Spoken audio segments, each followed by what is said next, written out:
ରାମାୟଣରୁ କେଉଁ 10ଟି ଗୁରୁତ୍ୱପୂର୍ଣ୍ଣ ଶିକ୍ଷା ମିଳିଥାଏ ଆସନ୍ତୁ ଜାଣିବା। ସତ୍ୟ ଓ ଧର୍ମ। ସବୁ ପରିସ୍ଥିତିରେ ସତ୍ୟର ପଥ ଅନୁସରଣ କରିବା। ପିତୃଭକ୍ତି।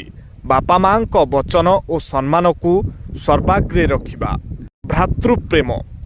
ପରିବାରରେ ନିସ୍ୱାର୍ଥପର ଭଲ ପାଇବା ଓ ଏକତା ବଜାୟ ରଖିବା। ସମାନତା।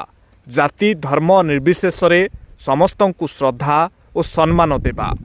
ଧୈର୍ଯ୍ୟ। ସଙ୍କଟ ସମୟରେ ବିଚଳିତ ନ ହୋଇ ଶାନ୍ତ ରହିବା। କ୍ଷମା। ଶତ୍ରୁ ପ୍ରତି ମଧ୍ୟ ଦୟା ଓ କ୍ଷମାଶୀଳ ମନୋଭାବ ରଖିବା। ଅହଙ୍କାର ତ୍ୟାଗ। ଅତି ଗର୍ବ ବିନାଶର କାରଣ ହୋଇଥାଏ। ସତ୍ସଙ୍ଗ। ଭଲ ବନ୍ଧୁ ବା ସହଯୋଗୀ ଜୀବନକୁ ସଫଳ କରେ। ନାରୀ ସମ୍ମାନ। ସମାଜରେ ନାରୀର ସମ୍ମାନ ଓ ସୁରକ୍ଷା ଅପରିହାର୍ଯ୍ୟ। ଏବଂ ଧର୍ମର ବିଜୟ। ଶେଷରେ ସବୁବେଳେ ପାପ ଉପରେ ପୁଣ୍ୟର ବିଜୟ ହୁଏ। କ'ଣ ସାଙ୍ଗମାନେ ଠିକ୍ ତ? କମେଣ୍ଟରେ ଆପଣଙ୍କର ଉତ୍ତର ନିଶ୍ଚୟ ଲେଖନ୍ତୁ।